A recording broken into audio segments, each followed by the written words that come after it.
আসসালামু আলাইকুম, welcome back to my channel. কেমন আছেন সবাই? আশা করি যে যেখানে আছেন অনেক ভালো আছেন এবং সুস্থ আছেন। আলহামদুলিল্লাহ, আমিও ভালো আছি। আজকে আপনাদের জন্য আমার বাসার এন্ট্রিয়ারের একটা ডেকোরেট ভিডিও নিয়ে আপনাদের সাথে হাজির হয়ে গেছি। আশা করি আজকের ভিডিওটি আপনাদের কাছে একটু বেশি ভালো লাগবে। তো আমি আমার বাসার ঢোকার মেইন গেটের পাশে অনেকটা জায়গা খালি আছে, আর সেই জায়গাটা আজকে আমি ডেকোরেট করব। তো ডেকোরেট করার জন্য আমি নিজ হাতে একটা শেলফ বানিয়ে নিচ্ছি, আর সেটাই আজকে আপনাদের সাথে শেয়ার করতেছি কিভাবে আমি শেলফটা তৈরি করছি একদমই জিরো বাজেটে। তো আমার বাসায় এই কাঠটা ছিল, তো কাঠটাকে আমি আমার বাসায় ইলেকট্রিক মিস্ত্রি আসছিল, তো ওনাকে দিয়ে আমি ড্রিল করে নিয়েছি 4টা। আর আমি এখানে লাইলনের সুতা এনেছি, আর এটা হচ্ছে সাবির একটা রিং, আর সেটাই আমার কাছে ছিল, সেটাই আমি এখন সেটা দিয়ে আমি এখন এই শেলফটা বানাবো। তো আপনাদেরকে আমি মুখে বলার চাইতে দেখিয়ে দিলে বেশি ভালো হয়। তা আমি এখন সাবির যে রিংটা আছে, রিংটার ভিতরে আমি এখন সুতাটা ঢুকিয়ে নিয়ে এখন আমি যেটা করব আর সেটা হচ্ছে, আমি যে এখানে কাঠের মধ্যে ছিদ্র করেছি, ছিদ্রের ভিতরে আমি এই রশিটা দিয়ে দিচ্ছি। এই পাশে আমি টেনে তারপর রশির মধ্যে আমি ভালো মতো গিঁট দিয়ে দিব। তা আপনারা দেখে বুঝতে পারবেন কিভাবে আমি করে নিচ্ছি, একদম ইজি ওয়ে। আপনারা বাসায় এই শেলফটা বানাতে পারেন। এটা কিন্তু কিনতে গেলে অনেকটা টাকা দিয়ে কিনতে হয়, যেটা আমি একদমই জিরো বাজেটে বাসায় করে নিচ্ছি। দুই পাশের রশির সাথে কিন্তু রিংটা লাগাতে হবে। আমি আগে এক পাশের রশিটা ঢুকিয়েছি, এখন অন্য পাশের রশিটার মধ্যে রিংটা ঢুকিয়ে তারপরে আমি ছিদ্রের ভিতরে আবার রশিটা দিয়ে দিব। এই তো আমার এই পাশের রশিগুলো এখন আমি রেডি করে নিচ্ছি ছিদ্রের ভিতরে দিয়ে। এখন আমি পিছন থেকে গিট্টু দিয়ে দিব যাতে রশিটা বের হতে না পারে। তো এই তো দেখতে পাচ্ছেন মোটামুটি আমার রশি দুই পাশ থেকে লাগানো হয়ে গেছে। আমি এখন নিচ থেকে আমি রশিটা ভালো মতো গিট্টু দিয়ে দিব। ভালো মতো কিন্তু গিট্টু না দিলে আপনি যখন ঝুলাবেন তখন রশিটা খোলার সম্ভাবনা থাকে। তো এই তো দেখতে পাচ্ছেন আমি কিভাবে গিট্টুটা দিচ্ছি।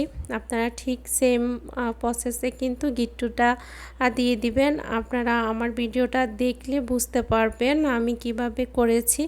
আমি আসলে আপনাদেরকে ভালো মতো দেখিয়ে দিচ্ছি।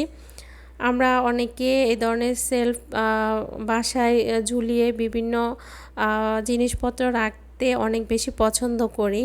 তো টাকা দিয়ে না কিনে যদি আপনাদের কাছে এরকম কাঠ থাকে তাহলে কিন্তু বাসায় তৈরি করে নিতে পারেন। আর এই তো আপনারা দেখতে পাচ্ছেন আমার কিন্তু হয়ে গেছে মোটামুটি দুই পাশ থেকে গিট্টু দেওয়া।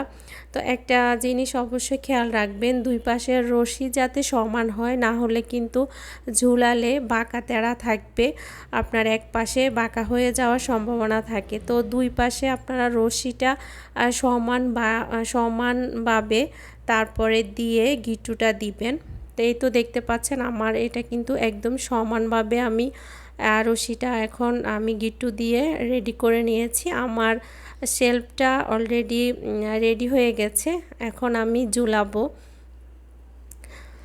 এখানে ভাইয়া আমাদেরকে একটু ড্রিল করে দিচ্ছে। আমি একজন মিস্ত্রিকে এনেছি, তো মিস্ত্রি ভাইয়া আমাকে এখানে বলে দিয়েছি যে এখানে আমাকে কিছু ড্রিল করে দেওয়ার জন্য, তো উনি ড্রিলটা করে দিচ্ছে। এটা হচ্ছে আমার বাসার মেন ডোর, আর মেন ডোরের পাশে এই ওয়ালটা একদম ফাঁকা আছে। তো আমি ভাবছি যে এই ওয়ালটা আজকে একটু ডেকোরেট করব ঈদ উপলক্ষে, তো সেটাই আজকে আপনাদের সাথে শেয়ার করতেছি। তো এখানে আমি ভাইয়াকে দিয়ে 3টা হুক করে নিয়েছি, আর কর্নারে 2টা করেছি আর মিডলে একটা করেছি। আর এখন আমি কর্নারের মধ্যে একটা বাবুই পাখির বাসা দিয়েছি, আর সেখানে আমি আর্টিফিশিয়াল লতা ঝুলিয়ে দিয়েছি। বাবু পাখির বাসাটা আমার অনেক বেশি পছন্দের, আর কর্নারের মধ্যে যদি এরকম একটা বাবু পাখির বাসা থাকে দেখতে আসলে অন্যরকম লাগে। আর এখানে আমি কিন্তু শেলফটা আমি লাগিয়ে দিয়েছি, দেখতে পাচ্ছেন একদম সোজাভাবে আছে, আর জিনিসপত্র রাখলে কিন্তু বাঁকা তেড়া হচ্ছে না। এটা কারণটা হচ্ছে রশিটা সমানভাবে ঝুলাতে হবে। আমি বারবার করে বলে দিচ্ছি, না হলে আপনারা যদি আমার এই শেলফটা দেখে আপনারা যদি বানান, পরে যদি পড়ে গিয়ে জিনিসপত্র নষ্ট হয়, আমাকে কিন্তু দোষ দিতে পারবেন না। উডেন শেলফটা এখন আমি আমার মতো করে সাজিয়ে নিচ্ছি। আপনারা আপনাদের হাতের কাছে যা থাকে তা দিয়ে সাজাতে পারেন, এটা আসলে যার যার পছন্দ মতো। তা আমার কাছে যা আছে আমি তা দিয়ে সাজিয়ে নিয়েছি। এখানে আমি একটা ল্যাম্প দিয়েছি, আর একটা রিক্সা দিয়েছি, আর ছোট্ট একটা গাছ দিয়ে দিয়েছি।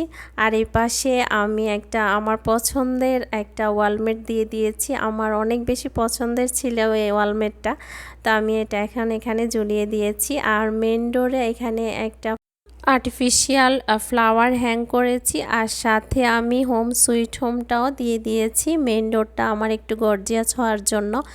আর নিচের যে জায়গাটা আছে এখানে আমি একটা শতরঞ্জি দিয়ে দিয়েছি, একটু কালারফুল দেখার সৌন্দর্যের জন্য।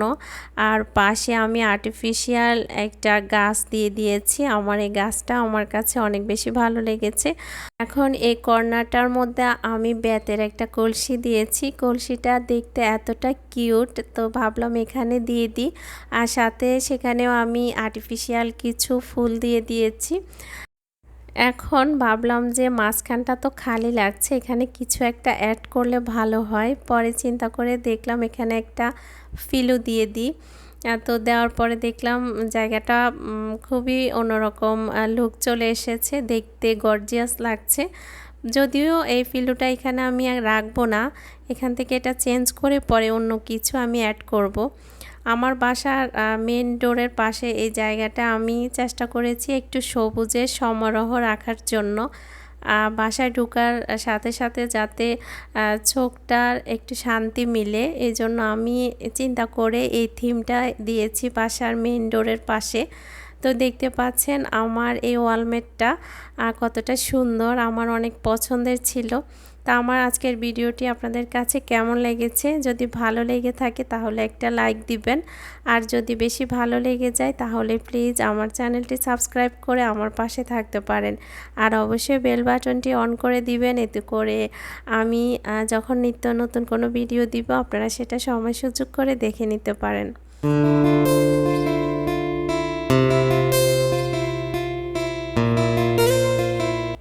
আর দরজার পাশে আমি এখানে একটা চাবির রিং লাগিয়ে নিয়েছি।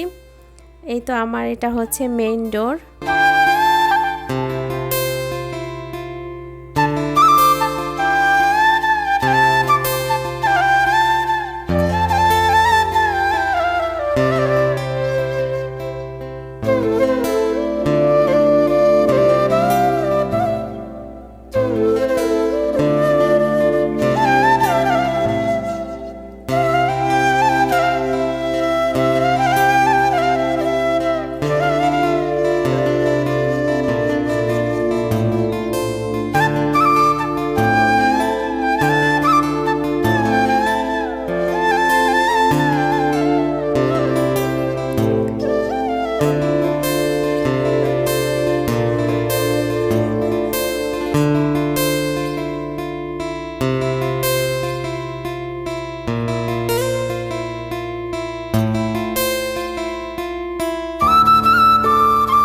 আজকে এ পর্যন্তই। আল্লাহ হাফেজ।